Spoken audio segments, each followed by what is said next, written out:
What's good? Welcome to the SiMPL Life Podcast. I'm CJ. Jamie. And it's been a while since the last one. We've been It's been like two 2 months, 2 months. give or take. Yeah, it's been a journey since we got back from Oz, man. So on that note, CJ is heading right back to Sydney. I am. Lucky bastard. And Yeah, sucks to suck, doesn't it? it does. In my case, you're just winning. But yeah, so he's heading back there. I think during the Sydney podcast, we mentioned we were there for an investor meeting. This is basically a more in-depth follow-up, so he's going to be doing that for a while.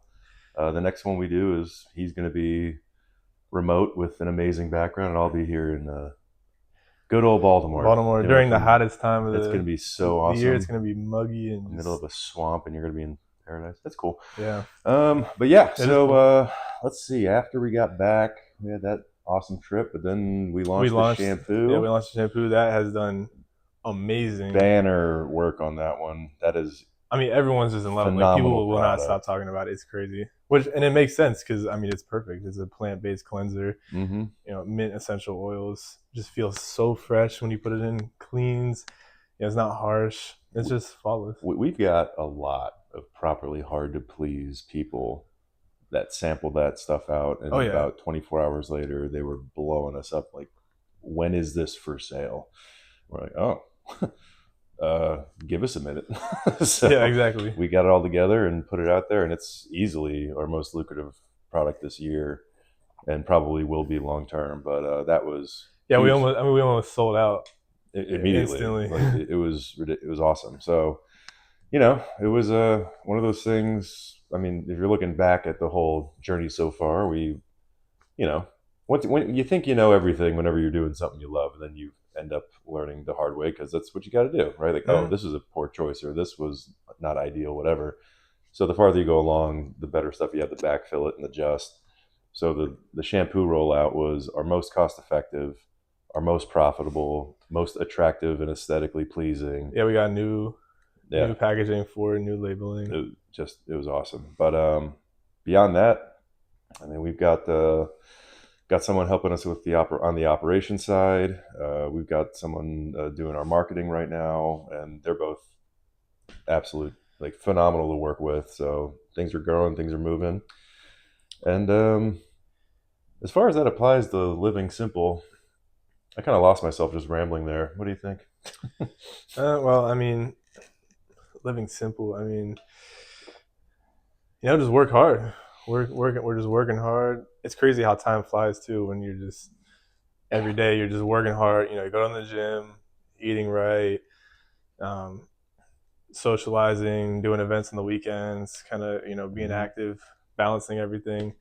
Time flies. Like, I swear, we just got back from Australia, and that was 5 months ago. It's May, early May now. So yeah, 5 months ago. It's insane. Like, I literally feel like we just got back, and boom, 5 months ago. That being said, though, very productive. A lot has happened, and well, it's frankly a lot better than just doing nothing and keeping everything complicated. Like, nobody wants that. It's also like, once you stop beating yourself up that not everything is breaking your way or you haven't gotten enough done, it's like, if you just set just some sort of improvement every day, regardless of what you're doing. Yeah, and like, you just, in 5 months, with blink of an eye, everything's better, everything's working. It's just little by little better every day. Don't go for perfect, just go marginal improvements. 100%. I think the perfection trap is something that I fall into. I'm sure you fall into it as well. But it's like my knee jerk, but I've been through entirely too many failures to get married to it anymore. I'm like, it's like, you don't want to start it unless you have the exact plan and you think it's going to be perfect. But frankly, it doesn't matter what you do. You could have everything set up, started. You're like, okay, this is going to go exactly as planned. Everything's going to be great, and then some shit that you just didn't expect happens, and it's like, oh, every time. So all that planning was just kind of useless. Yeah, and that's why you just gotta just do it. Yeah, plans are good to set up your bumpers. It's good. It's like, you want to keep it general. Again, keep it simple. Like, you want to keep it a loose plan. Like, okay, I know I want to be going in this direction, and I want to have this kind of general goal. But as far as how I get there, I mean, that can vary. And you can only control so much. Yeah. Shit happens. And I definitely think there's a extreme to the working hard thing and just kind of like grinding, keeping your head down. You know, it's important, but you can definitely burn out very quickly. And that kind of goes back to what you said, like just make progress every day. In some area, as long as you make progress, it means you're better off now than you were, you know, the prior day, instead of just kind of stalling or going the other way. So I think overall, I mean, you know, it's about balance, keep it simple, but as long as you make progress every day, you don't beat yourself up too much. Learn how to like, and obviously we suck at this. learn how to kind of just like do nothing or like be okay with not being productive in a moment. You need a break. Yeah, you need a break, and that helps you be more productive. That's why, like, for me personally, I prioritize eating healthy, going to the gym, and my sleep, because it allows me to be like the quality of my work now is exponential. Whereas, you know, maybe I sacrifice one of those, I get more quantity, but then I end up progressively doing worse and worse because now I'm not performing at my best. Well, whereas, I mean, a couple of weeks ago, like we've been, since we got back, but grinding, like, and not just everything else we're doing. It's just been like crazy. Yeah. Gym, work, other work, school, other school, like everything has just been like crazy. And I guess a couple of weeks ago, we had to go see a friend of mine, and they got this working farm out in West Virginia. We're like, screw it, we're driving out to the mountains. It's just for Saturday and into Sunday. It's just 24 hours. Nothing we could do, like production wise. Yeah. You couldn't do anything work wise. It was like, and you know, this is out in the hill country. We're just hanging out in nature with, like, you know, chickens, ducks, dogs, and, you know, good people. And we just hung out for a full calendar day. I mean, don't get me wrong, we went out and, like, went to little local shops and stuff and ate good food and whatnot. So it's not, we didn't just sit on a couch for 24 hours. Yeah. But it was just a complete reset. That actually helped me a lot. In 24 hours, it was mind blowing. I was like, and we're talking about it on the way there, like, what are we going to do when we're not doing something? Yeah. Because typically, if we're doing nothing here in like the normal environment, it drives me nuts. It's because there's so much going on, and every just cars fucking flying by, and you know, it's just, there's so many buildings. It's so congested. Well, this is also our workspace, so we feel like we need to be working. Yeah, exactly. That's why I don't like associating that's why I don't like home gyms, because you associate the gym with your home, which is, or your home should be either where you work or where you do other stuff. So I hate working from home. Yeah, exactly. Yeah. It's like, I wake up and I'm like, what do I need to do for work? But so that was phenomenal. That reset was amazing. It was great. It was great. By the way, get yourself some chickens if you can. Yeah. Because not only are those eggs of amazing quality, they taste great, and the price point, let's be real here, free. You might have some great. Yeah, you might have some upfront costs, but like you can cover that up. Yeah, we did the math, man, like not including like permitting and crap if you live in Maryland, but if you just have a decent sized yard or any kind of land you have access to, like a chicken coop is cheap. The chickens are like $2, like to buy them. You got to wait like a couple months till they're old enough to produce eggs. But if that's just your goal, I mean, you can clean up. I mean, you're good. And so we're actually lucky. We got a couple friends. One is the person we just mentioned, but another one we work with pretty often. And right now, like, they're like, yeah, I want to have enough eggs for like the family. Okay. But most people just buy a ton of chickens and then they end up with so many eggs, and they're like, what are we going to do with all these? So we're just like, we'll take them. So now we're being kept in some nice, proper, free range, organic eggs. And God, they're so good. Yeah. Overall, it's great to get out, have a nice reset. Change. You know, you need to change the scenery. You need a different environment. It's not as simple as just changing your thinking and staying in your home and trying to do something else. It's like literally get up, get out, whether that's a park, a local, whatever, some area, a town, something new. Just get up, get out. You don't even have to set any kind of goal itinerary. Just go there and just figure it out. And I think that's great. Overall, though, moving on, as we all know, you're in your autumn years of life. Thank you. So I didn't know. That being said, I didn't know that. what are your autumn year? Fuck off. It's a nice way of saying like you're old as shit. So you're old as shit. How's that? Awesome. No, what are your words? What are your simple words of advice for the audience? When, like for example, someone that's keeping it complicated in life and is stuck in like the societal loop of consuming and being overstimulated, etc. Well, it's the whole reason I started, reducing everything to its simplest moving parts is because everything had gotten so complicated, and it was all stuff I couldn't control. So I was like, all right, what can I control? Which is not a whole hell of a lot when you think about it. It's like, well, I can control my own habits, and that, so eating well, gym, drinking water, getting sleep, which is a chore for me, but that's, you can't win them all.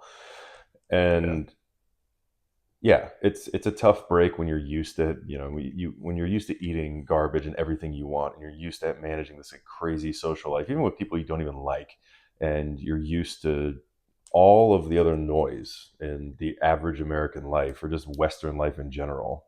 I mean, let's face it, any life on planet Earth, really, unless you happen to be from the woods, in some other continent, it gets too noisy, and you basically marry into this without even knowing it, and then you wonder why you're completely stressed out all the time.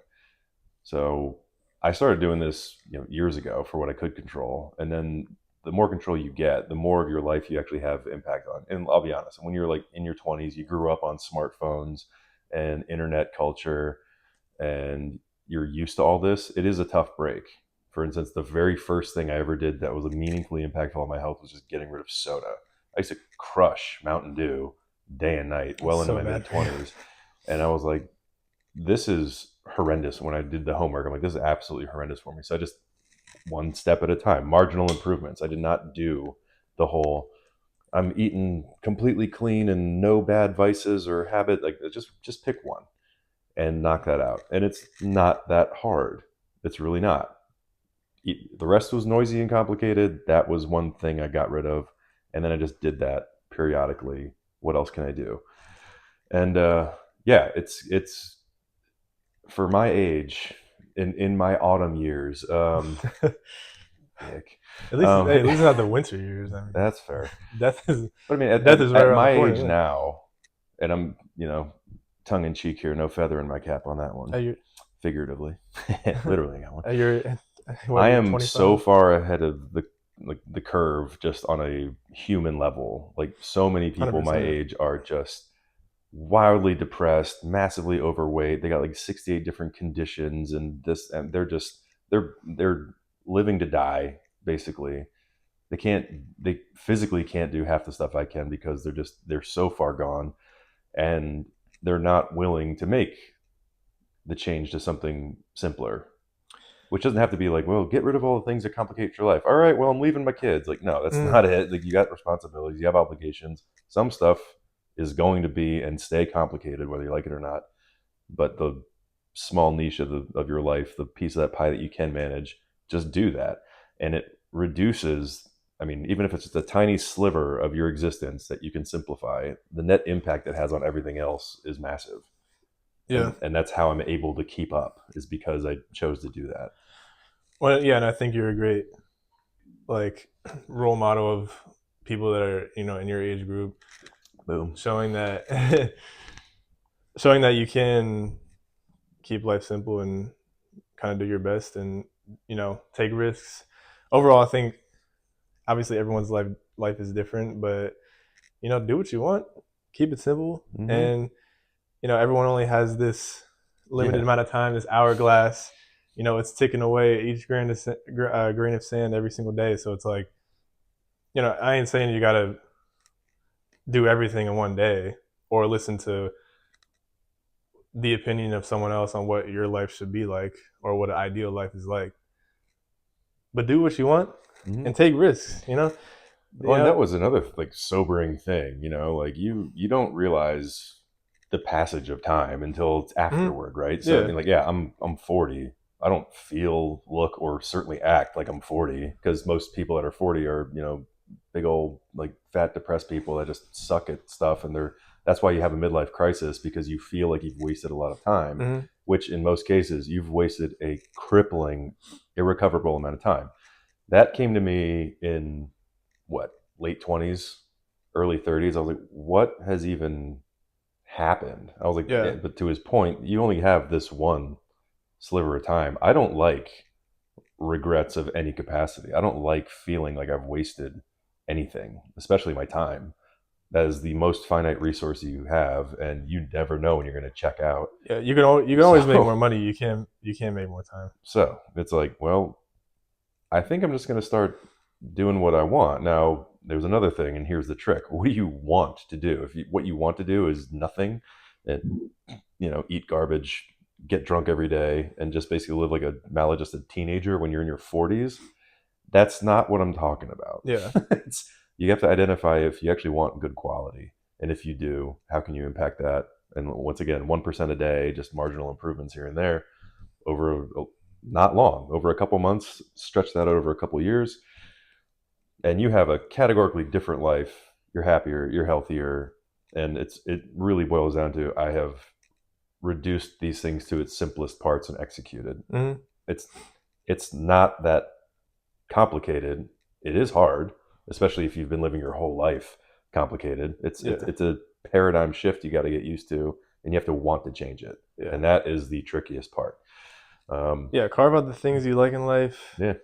A small group of things, whether it's fitness, music, art, just, whatever, your job, doesn't matter. Focus on those things. And then I think the key message for today is, well, not only keep it simple, but take a calculated risk. It's something that could otherwise, you might be scared to do. Obviously, be bold. Productive. Try exactly. Be bold. New. Yeah, try something new. Like, that's how you grow as a person. And well, frankly, doing the same thing every day and staying in your circle for the rest of your life, I mean, I just don't think that's appealing to anyone. Yeah, the definition of insanity is doing the same thing over and over again and expecting a different result. Yeah, exactly. So don't do that. So take a fucking risk. Yeah, go for it. It ain't gonna kill you. I mean, some might, but we're not talking about those risks. I'm not saying. And if it does, you won't even care. You'll be dead. Yeah, you'll be dead. So, yeah. Exactly. The finality of death really puts things in perspective. So live your life. Yeah, exactly. Live simple. Live simple. That's about it.